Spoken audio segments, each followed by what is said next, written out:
Hi BookTube. So it's been a while since I filmed any videos.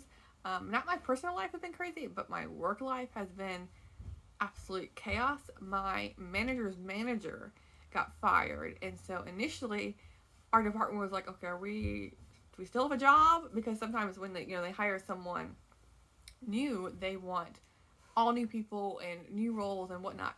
Luckily, that's not the case. But then, like, my manager got changed, and my work has been shifting around, and then I'm also going to be transitioning to a new position with more responsibilities. Not that I didn't already have plenty to begin with, but yeah. So there's lots of stress and headache going on these last couple months, and it's still in transition, probably till the end of the year.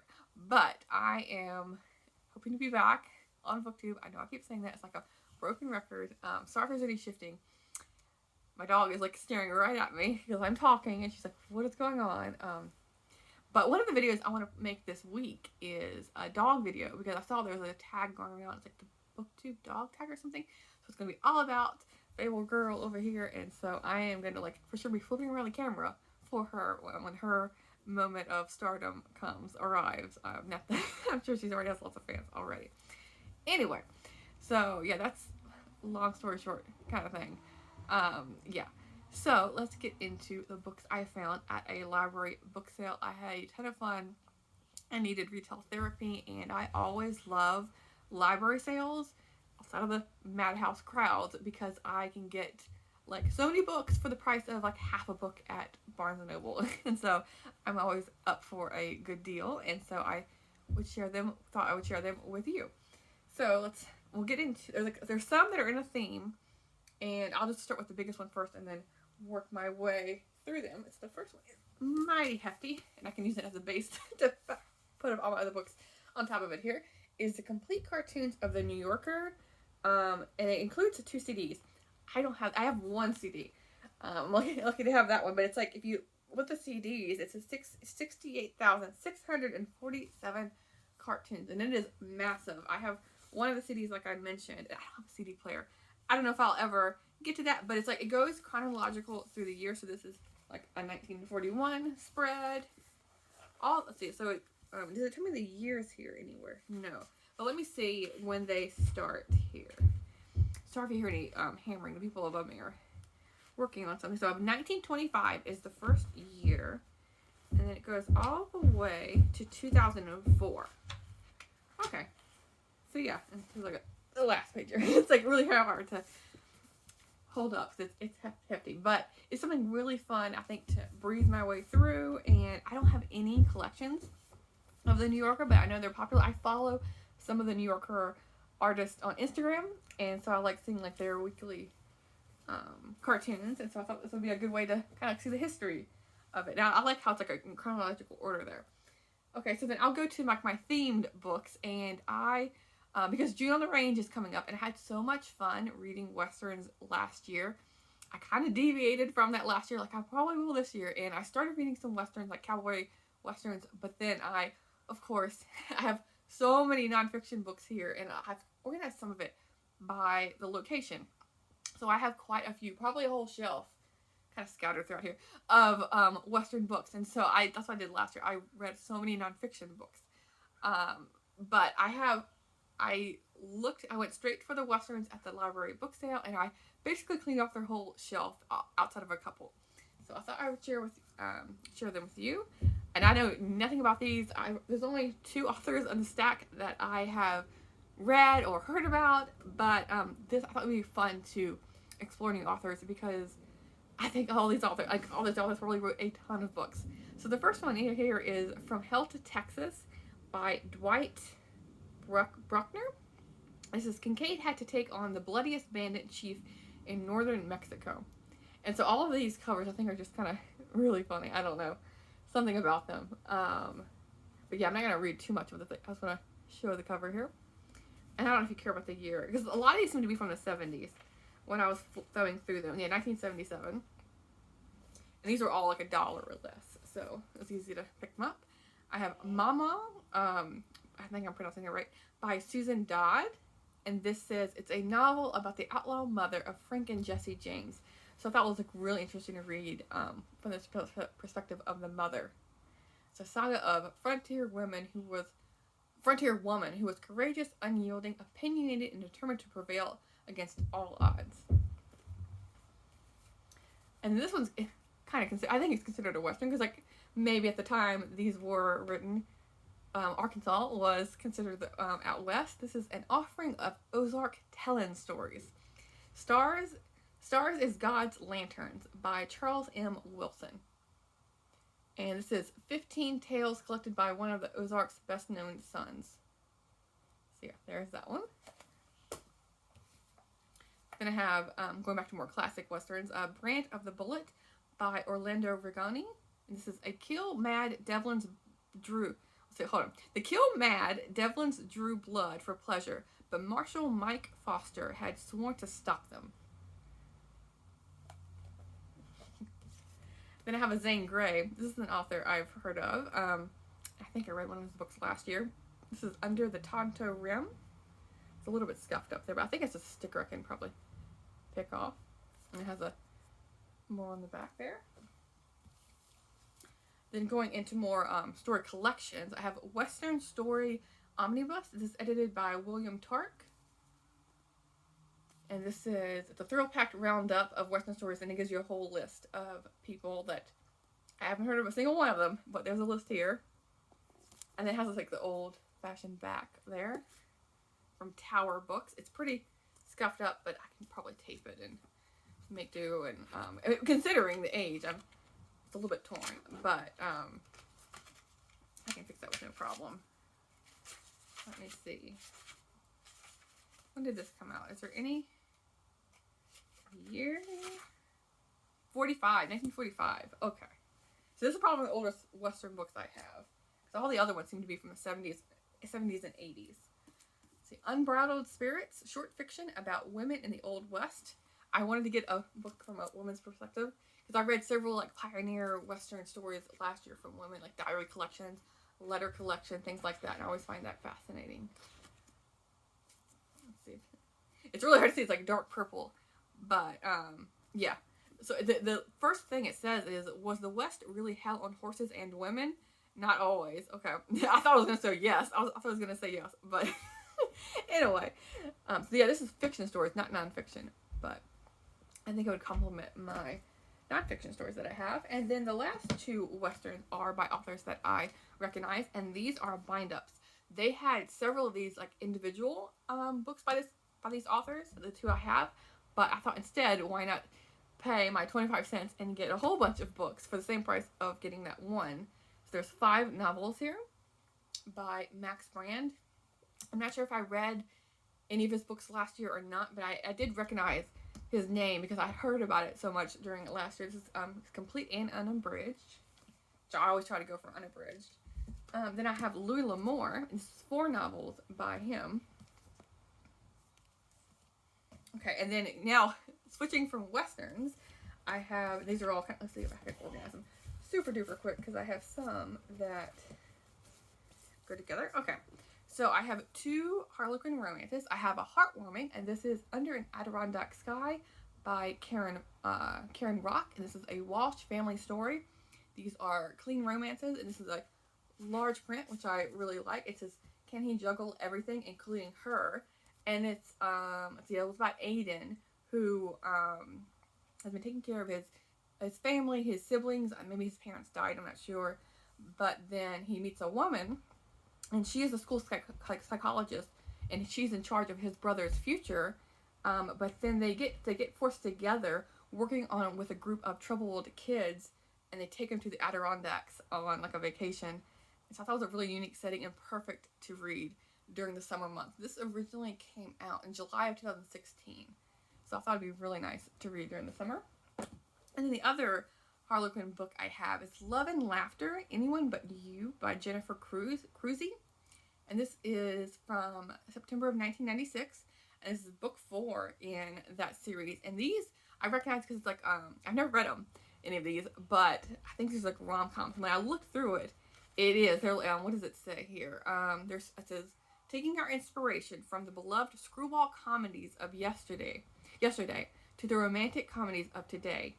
So it's like a little intro here of how this series came about. So yeah, I'm always up for like a funny rom-com, and so yeah, this looked nice. This is the last thing Nina needed was Fred. Fred isn't the guy, it's the dog.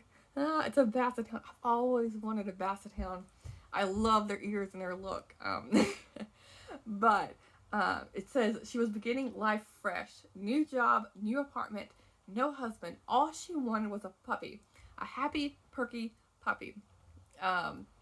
Instead, she got Fred. Part basset hound, part beagle, part manic depressive. So I'm sure he's gonna throw her for a loop being a puppy. But yeah, this looked like so much fun. And then switching gears, I have An American Childhood by Annie Dillard. I really like her work. I've read 3 or 4 of her books, but I haven't read this one. I saw this and I snatched it up immediately. But I think this is gonna be like an autobiography of, like it says, her childhood. Yeah. So yeah, that looks really good. She wrote I'm blanking on the name. Pilgrim. I want to say Pillars. Am I saying that right word? Pillars at Tinker Creek. No, Pilgrim at Tinker Creek. And I read her book on writing and one of her shorter books. Okay, I say collection, but I can't remember the name of it. So yeah, this is another one I can add to read. Let's see. I'm trying to organize it really super duper quick. So I have several books that are middle grade, and I have been participating in middle grade May. I did middle grade March as well, and I was reading A through Z on my 2 shelves up here. A through Z can have so many. And then I went Z through A this time around, and I am currently on letter G. So I'm hoping to get through all the way through A by the end of the month. But even after cleaning off some of those shelves, I'm adding more books to it because they're so slim and they're so easy to read. I mean, I can read it in like, I don't know, an hour or 2. So I can just like fly through these. So I can kind of justify adding more to my shelves. This is The Broken Blade by William Durbin. And I love the cover. And this is like an adventure story. And the author himself is from like way up in northeast Minnesota. He lives on a Lake Vermilion. And it's actually signed by the author. But this is about a 13-year-old, it's like a historical fiction, about a 13-year-old boy. He was paddling the Great Lakes and rivers from Montreal all the way to Grand Portage. So yeah, and I feel like the author hopefully will do a really good job of the setting since he lives in that area of like all the lakes and whatnot. Then I have, this is kind of like a funny book, Gary Paulson, Lawn Boy Returns. And I read the first book a couple months ago, and the only reason I picked it up because it looks so ridiculous and not my kind of book at all. But because it was Gary Paulson, when I saw the first book, I was like, okay, I'll read it. And I liked it, actually. It kind of like intermingles a boy on his first job mowing lawns, kind of like setting up your lemonade stand. But then all this like hijinks ensue, and each chapter, and same as this book, has an economic moral or motto that it can apply to your life and your finances. So the first chapter here is called The Origins of Economic Collapse. Let's thumb through real quick. The prudence of adding personnel to manage material and financial well-being. So you have these like kind of like boring textbook chapter headings, but then the writing itself, the story itself is just goofy. so yeah, and it kind of you follow one story and then it goes off the wall with like bad guys and guns and whatnot, like the first, yeah, so you just don't know what you're gonna get. So yeah. There's this one. They're so slim.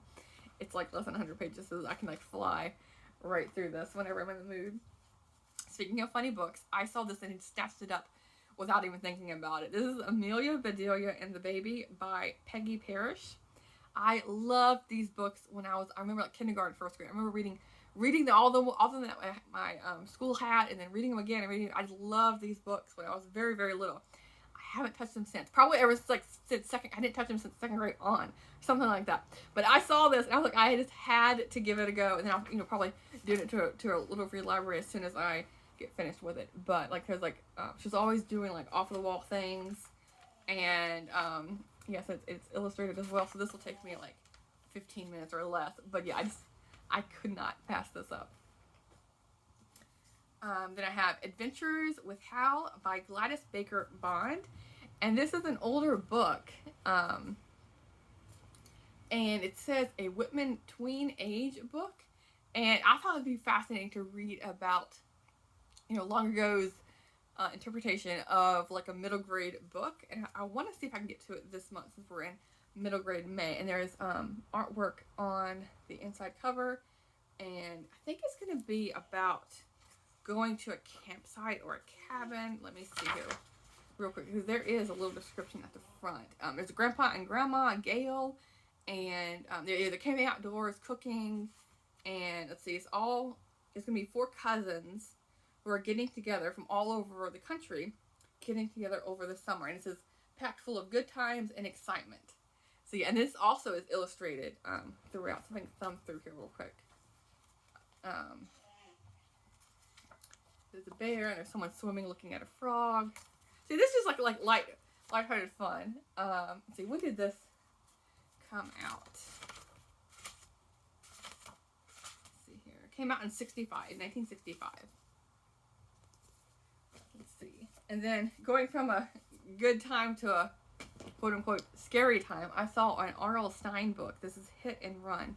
And my boyfriend not just like collects the Goosebump Fear Street books, but he has had these books since he never got rid of them since he was a little kid, and he doesn't have this one, I don't think. So I grabbed it.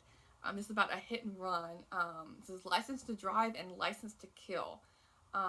Eddie hit someone and killed him, didn't he? Like question mark. So it's like these group of kids that are together, and maybe they're gonna try and cover it up. I'm not sure, but I saw that and I was like, okay. Again, like same with like these other books, like some of them, like the Fear Street and Goosebumps. I didn't really read the Goosebumps as a kid. I don't think so. I was like, oh, that's too childish for me. I'll read the Fear Street or the other, other books like that. So I have all of that. He has like almost all of them. So I could read some of these like perfect for like summer fun. I don't know about if Hit or Run. I should say I don't know if Hit or Run is that fun, but yeah, I thought I'd give him a shot. And then I have a classic collection. This is Tanglewood Tales by Nathaniel Hawthorne. I've read quite a few of his books, and this is like kind of on my radar to read. I haven't got to him. He has another book. It's like a short story, I think a classical children's story collection, and he has written another one. Oh, it's like let me see if I can find it really quick. Wonder Book was the other one. I think this is like the second book, not exactly in a series, but a second short story collection of his children's classic tales. And there's no description on the back, so I'm pretty sure that's what it was. And so I've been hesitating on reading it, so now I have a physical copy to push me to get to it. And then the last book is a nonfiction called The Good Rain: Across Time and Terrain in the Pacific Northwest by Timothy Egan. I read a couple of his books, and he's a pretty good writer, and so like I know this author, and like set in the Pacific Northwest, I was like, well, why not read about the area that I live in? And this is actually, there's like tons of notes. Someone has like gone in, it's like really faint pencil writing, but there's even like on the back, there's little notes, so maybe if I can squint real hard and look at, because he even has like references to different pages, and there is underlining in this book. It's not too bad. It's like sporadically put in here every couple pages. I mean, because it's light pencil and not like that glaring yellow highlighting, I think I can get through it okay. But yeah, there is that one. So I would try and put them all together, but it's like they're all I was trying to get them all stacked up and they just like fell over. But anyway, those are the books I picked up at my local library book sale, and I'll talk to you soon. And I am for sure going to be making more videos this week. Like I said, I'm going to be filming a book all about Beirut over here, and probably going to do a couple other tags. And because it's Memorial Weekend and also my boyfriend's weekend, we're going to have going out probably Friday, Saturday, Sunday, and Monday, just to do like not going away, but doing like little mini outings, like day trips. And so I'm hoping, fingers crossed, like do like a vlog, either a daily vlog or a weekend vlog. And speaking of that, I did one for my birthday a long time ago, and I had all those clips because my birthday was in December, and I think I still have them on my phone, but I didn't put them together. I was just lazy, And so I'm like, maybe I should just go and put that together and put it out, even though it's like 6 months later. We'll see. But yeah, that's what I have on the horizon, and I will talk to you soon. Thanks, BookTube.